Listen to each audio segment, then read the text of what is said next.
But Igor still had a pulse. At least there was that. Caveats aside, I had to give Igor a glimmer of hope, something to cling to. Otherwise, this interview would be like trying to get a parrot in a pet shop to speak on command. Helping me would make your life easier, more comfortable, I went on. It would mean money to buy things at the prison's commissary. I could also ask the warden to let you watch television longer than the other inmates. It could mean a lot of other things that would ease your stay here, but you must help me first. Igor said nothing. His head stayed down. The German prison guard shifted in his chair, bored. It crossed my mind that his presence was inhibiting Igor, so I asked him to wait outside. The guard gave me a disapproving look and said, "I'm here to protect you, but I can leave if you want." "Yes," I said immediately.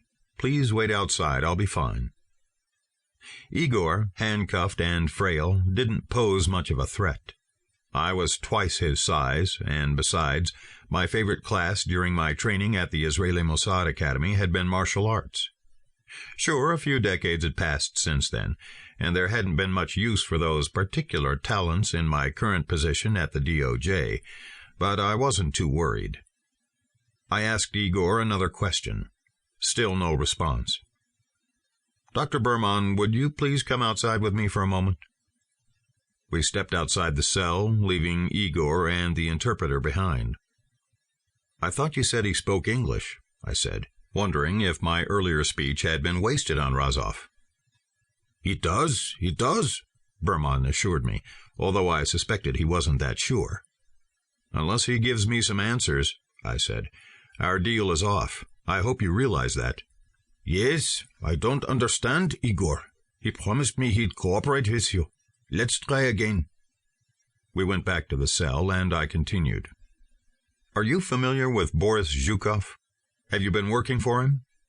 You left Minsk and moved to New York in 1994. Why did you return to Minsk?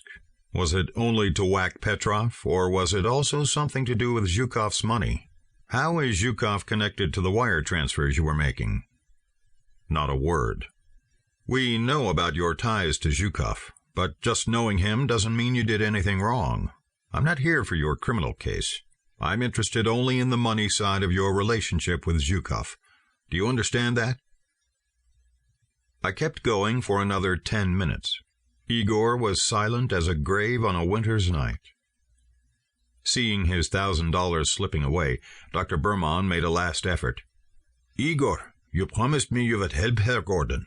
Nobody is going to find out that you said anything. That's impossible, right?" He turned to me for confirmation. "Absolutely," I agreed quickly. "I guarantee that everything you say stays in this room. All I need from you is guidance concerning the source of some money transfers that we think are connected to Zhukov." Igor didn't even look at me. Berman continued feebly, but to me the effort seemed futile. Berman inspired no more confidence than a nurse trying to convince a crying boy that the doctor approaching him with a syringe big enough to inoculate horses isn't going to hurt him. I had read Igor's FBI file before coming. I realized that he knew better than to cooperate. He feared his colleagues in the Belarusian mob, on both sides of the ocean, more than anything, certainly more than the wrath of his own lawyer, a pompous scalawag lucky enough to be appointed by the court in this open-and-shut case. What could Berman do to him if he refused to talk? Stop bringing him weak old Russian newspapers? Complain to the prison warden?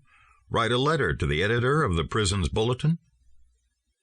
But Misha, Boris, and Yuri, to name just a few of the guys still on the loose, could find 1,000 ways to make him wish he'd never been born, to make him pray that his 37 years on this planet would end quickly. He knew that, because he was one of them.